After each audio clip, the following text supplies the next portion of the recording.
mùa gió có mơ tu mong chỉ tất nhiên tôi muốn vừa đã ăn chế thế nào ăn chế mà chỉ phải có sự nào trong này là nó cũng sẽ sao cho mình người sao ta cái ra như một chuyện của chúng ta sẽ nhắc tới với nhau là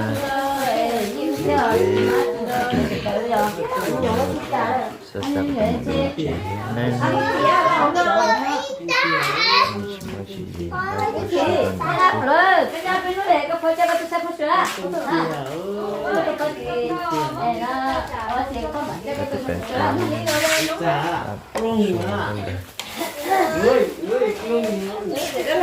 cho mình đến chỉ tiền mình đến lại ăn sau tuần ngâm cho tao chép không ngâm cho tao chép không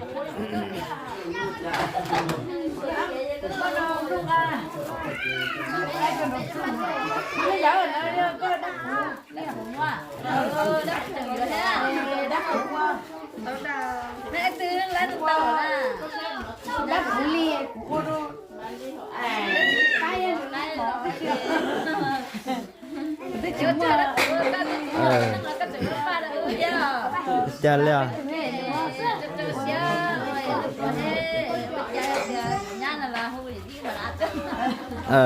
chưa thấy ôi vậy người ta nói hay á sếp cô sếp sang đó sếp có mau nữa chi à khá là bao giờ thì khá đi á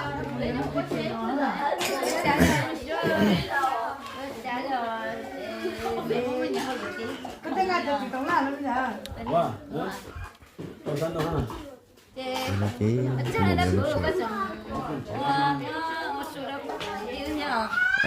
chưa cha leo ta hàng cũng chưa tuổi thì cái đâu vừa lấy tiền không đây giờ lấy cái gì quay chụp thôi nó giờ cái món gì nè nó là hồ nhá nhở cái nhá chấm tiền cổ hay lấy tiền cái chụp không món gì thì nó cái nhá chút trống nữa hú chỗ đây nhá cái sang cái gặp cho tao chết đó đây có số sao mà tôi cho con on năm lên luôn đi năm đổi ra tôi lên tàu cho con on nè nè lên đây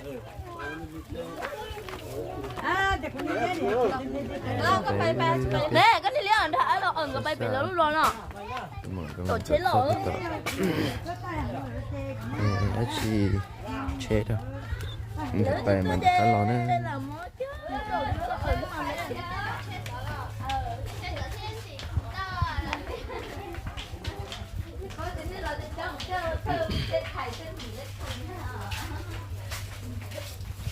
mình này chỉ mới lúc nào chỉ cái một xua đi nè rồi thì cho nên con nó gì nhà nó đi chơi lăng thì chỉ cho thầy đua gì suy hết chị mà cả thầy đua thì thảo ra chỉ bốn thầu hết chị mà tất cả là những đua thì không có rồi bây giờ để tao thôi cho xem lên đó nữa ha giờ gì chúng nhất tiền chúng mình theo qua này tiền rồi tôi dọn lên chứ cái nào mà đi lên nào nữa rồi hết chị để chơi cho này lấy đẹp này chúng nó chơi trên nào thua thì cũng có tiền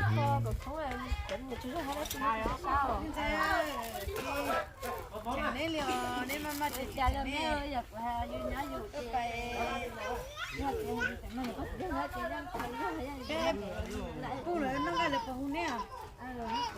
là không chơi nó chơi được trả cái nè rồi chán mà thế bé gì ở nhà hết chị bé ở nhà Giá kiểu ở nhà đó là chỉ có con chứ ở nhà đần nữa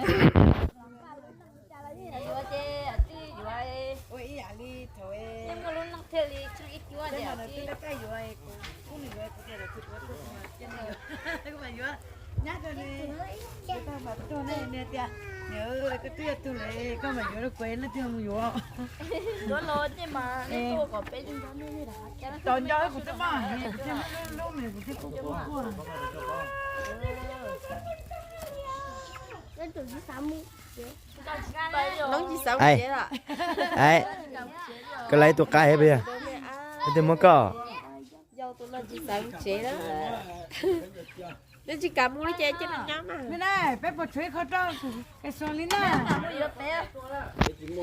bé có mua làm chuyện bé có mua bé bé nó phim thế này tại là có mua này giờ tiêm vô cái lon nó mà cái lon nó sao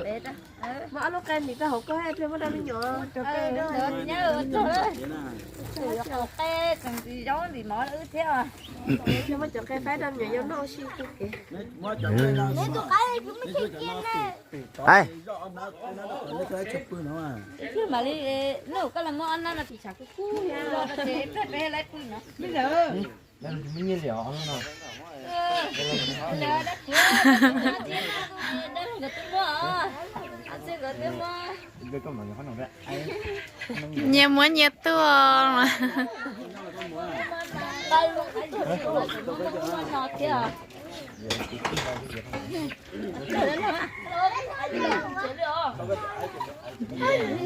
nó chơi tụ mùa thế giờ yên người ở trọ cá một chế bố thì trong cố tử nè tụ mùa thế tụ giờ yên nó chơi nhớ bố thì trong cố tử nè chơi nó là giờ trọ cá một chế và tụ nó cứ phụ nhọc không muốn sấy lo nè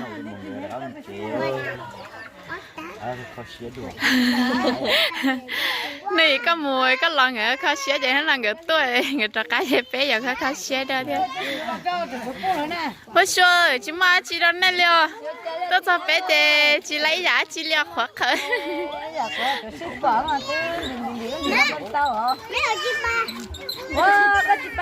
chị ba nhá chị cả mua lìa ai bên nhau ai à nên cả nhớ nè nên chị cả mua tụi mẹ nó chị cả mua ở bên nói chuyện cái tí ở tua ai chị cả bay lìa ai chị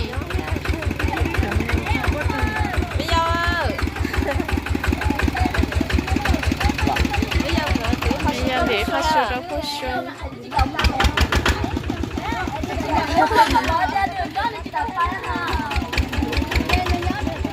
ô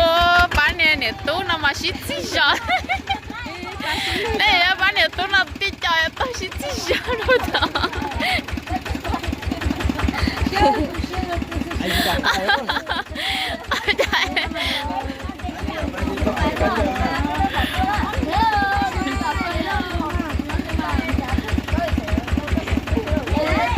chín đấyยังlấyตัวน่ะอย่าเอาฝูยอ cái gì mua cho nó thì bé hú gì ăn tôn đó thôi chưa chỉ hai tiếng mà chỉ đi khá léo thở tư hồ để em chỉ lýตัว chị qua thở bé thì bé hỏi cái chị qua thì bé hỏi gì thôi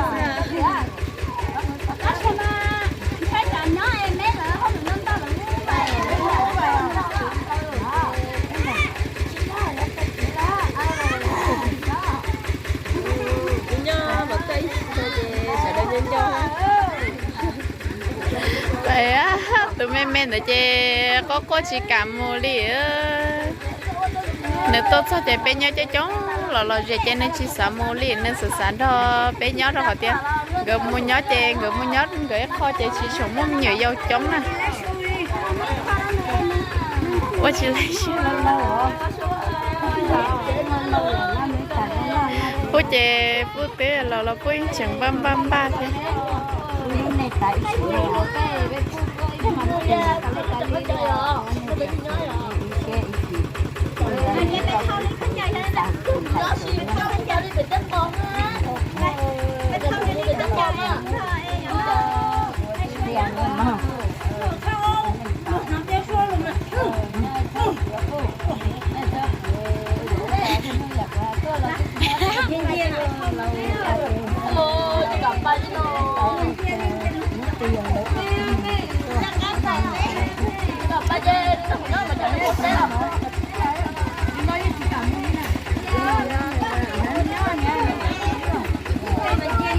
Để chị sắm mua.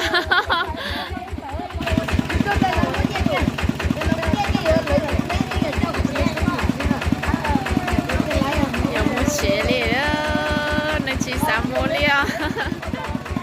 Và tôi đây chế tôi chỉ lối sắp lên liền, nên chị sắm mua chế liền.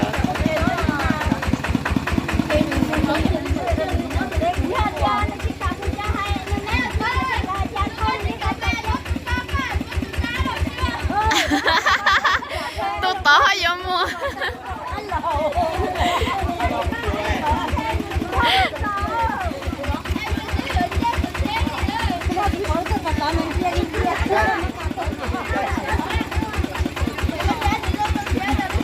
Tôi mê là chỉ cảm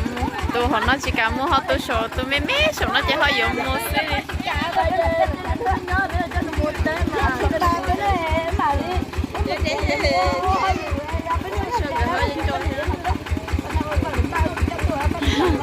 Ở tôn chỉ lú thôi.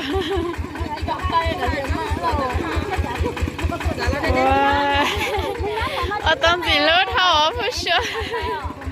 Tôi nhớ còn nó chê mất vui cho trong kia sao cho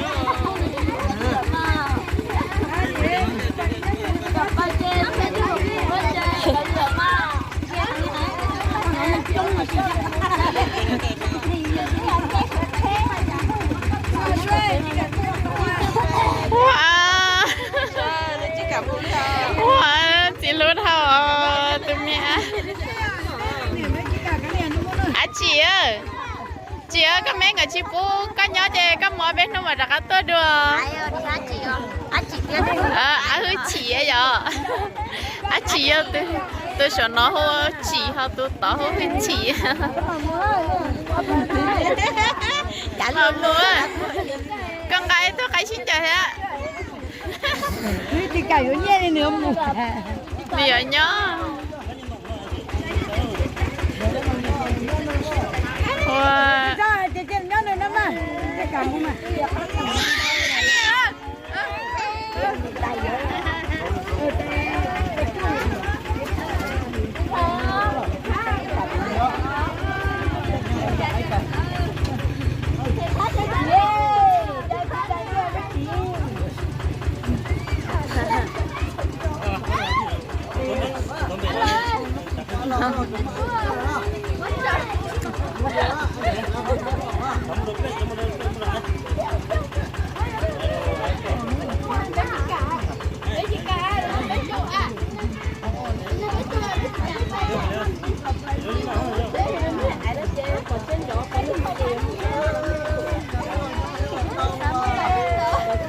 Anh chị lưu đầu anh chị sao mua có đi qua.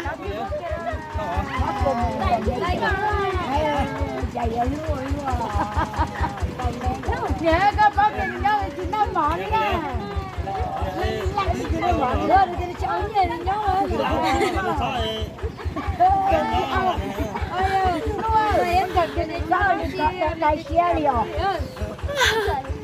Lời nó đây xe liền. Nó là cái gì đó. Ta theo cái gì vậy?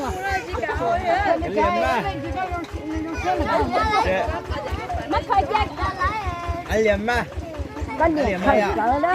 cái gì như chỉ cho chị phải tên nó Sắp bà liếc Mấy người nó có là của ơi có là Chọc tảo rồi. khởi cái chỉ được kia Wow. này hết bé có chỉ ta rồi Ô, nó cứ trâu rồi. Nó chỉ nên trâu ơi. cái chỉ lấy con trâu rồi Mà phải ở in nữa. Để đem mà mua. Wow, này ở thiêng này liền. Chỉ luôn thôi. Nó chỉ cả mua liền này giống đi.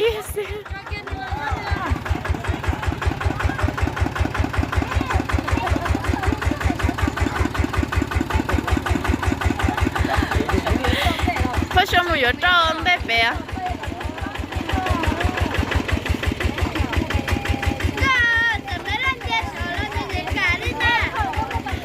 Khởi rất to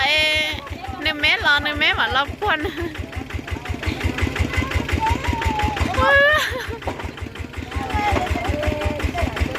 sao mà cũng thế wow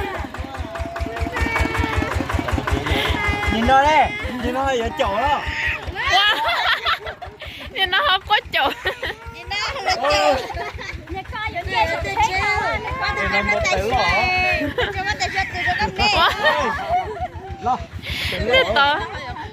nếu tớ chỉ cảm mua hơn nên nó hơi dễ chịu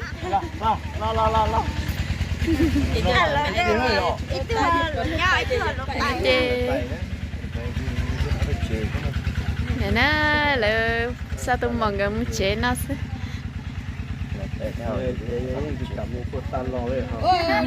nếu như hai tiền này chỉ mua nó nếu hai ổn định này tao nói cả mua nhất chỉ nhất một tuần thôi rồi nếu tôi chỉ muốn nhiều trong cuộc sống là 6 kg nó chơi từ người anh nhà người chỉ cái gì tiền người nhiên chơi vẫn chọn một chơi nó thôi thì nhiều người chỉ chơi người chỉ tao là mua hiểu tao nói chơi cú chống thôi sợ sợ nhau là nó cho nên cho chị thế cho cũng như sáng sớm từ trong nó đâu nó sẽ chỉnh chỉ cho bé sa sẽ cái nó thì mình xin xí đôi nữa giờ cho nó gì chẳng thấy đó sao tụi mình sẽ thế nhưng mà xin chỉ đồ đó thì sẽ nó xin xí đồ